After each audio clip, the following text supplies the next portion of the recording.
What's going on, guys? Daniel aka Phoenix here with another video for you guys today. Episode 3 of the list. Today I'm going to be listing my favorite episodes of Star Wars. Star Wars, okay? So let's get right into this. I'm wearing my Kylo Ren shirt too, just to show my support of this franchise.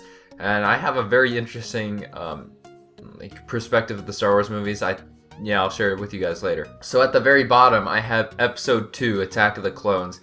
The acting in this movie is terrible, the effects are pretty trash, the storyline is all over the place, so yeah, it's a really bad movie. Next up is Episode 1, Phantom Menace. Now this is not that much farther ahead of Attack of the Clones. I mean, the characters are still pretty iffy. I mean, we have Qui-Gon Jinn, played by Liam Neeson, to do some justice, and we have a really cool villain in Darth Maul, so it kind of balances out a little bit.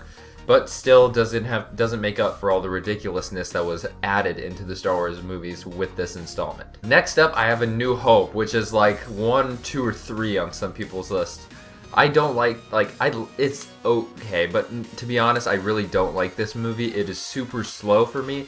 The villain is, I don't know who the villain has no backstory. He just kills people. Like, that's a really bad villain in my opinion. The main character is kind of bratty. I mean, Han Solo's pretty nice, but he's Han Solo, so he's always nice. And there's just like a lot of slow waiting stuff. Like the build up for this thing is forever, and it was 1970s, I'm pretty sure, yeah.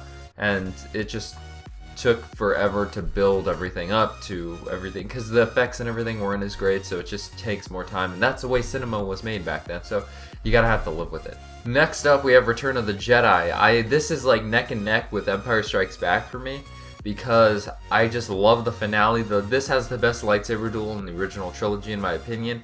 Luke is a seasoned Jedi Knight now, or he's completed his training at the end of the movie, I guess. So I guess he's a Jedi Knight now, and he's the last of the Jedi except for his sister, Leia, that she doesn't really know yet. So, and it has a lot of closure and everything. The Ewoks are but you know, it's still a good chapter in the story. Now we have Empire Strikes Back. I like this movie a lot. Han Solo he sells the show in this. I mean, kind of slows down when Luke goes to Dagobah, but then you meet Yoda, who is a very interesting character. He's very wise and has a lot of knowledge as well, and that's a really good thing to have as well. And then we meet all these other people, Lando Calrissian, and it grows, and then the Emperor is teased in this movie, and it builds up upon, and then you learn like the biggest revelation in all of movies probably ever. And so yeah, this is a really good movie. Now I like Revenge of the Sith as my number 2. A lot of people don't like anything to do with the prequels, but I love this. It shows a transformation from Anakin Skywalker to Darth Vader. The special effects are pretty cool. There's lots of action in this movie, which I like, and then the lightsaber duels is very nice. The one between Anakin and Obi-Wan isn't my favorite because it seems a little too choreographed, and it seems to go on for a lot longer than it should have. But the end of that fight, I love it so much, the dialogue between the two when Obi-Wan has won, and I just think it has a very good kind of growth for all the characters, and it really sets up for Episode 4, which I think is a very nice thing that it did. And you guys all guessed it, I'm wearing the shirt of Kylo Ren. My favorite Star Wars movie is Star Wars The Force Awakens. Han Solo kills it in this movie. I love Kylo Ren because he's a very good character, human character, not just a villain. He has challenges that he needs to overcome.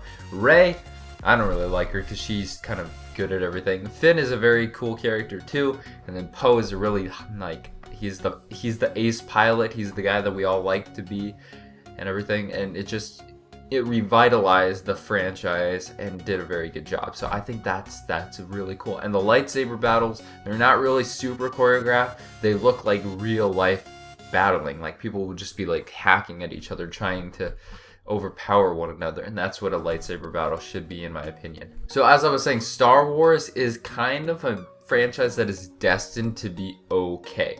I mean, because if you look at it, all the stories are the same. There's like the same recipe for every movie, but they're not like, if you compare them to really great movies, they're not up there. Like, seriously, it's just because it was a cool thing back in the day, and that thing got expanded, and that became pop culture, and that's why it's so important. That's why it's such a big thing nowadays now.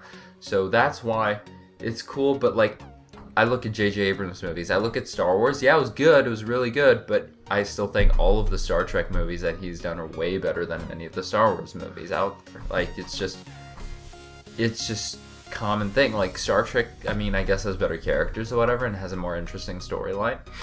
And it's just kind of weird that Star Wars has never been like, you know, like a whole, like, transcendent movie experience or whatever. Or maybe, yeah, if you saw it for the first time because it's never been done before, but if you really compare it to like really great movies, it's kind of like eh. So anyways, guys, I hope you guys enjoyed. Let me know what your guys' list of the Star Wars movies are down in the comment section below. Anyways, guys, I hope you guys enjoyed. Don't forget to drop a like and subscribe if you're new. This is Phoenix, guys. I'm out.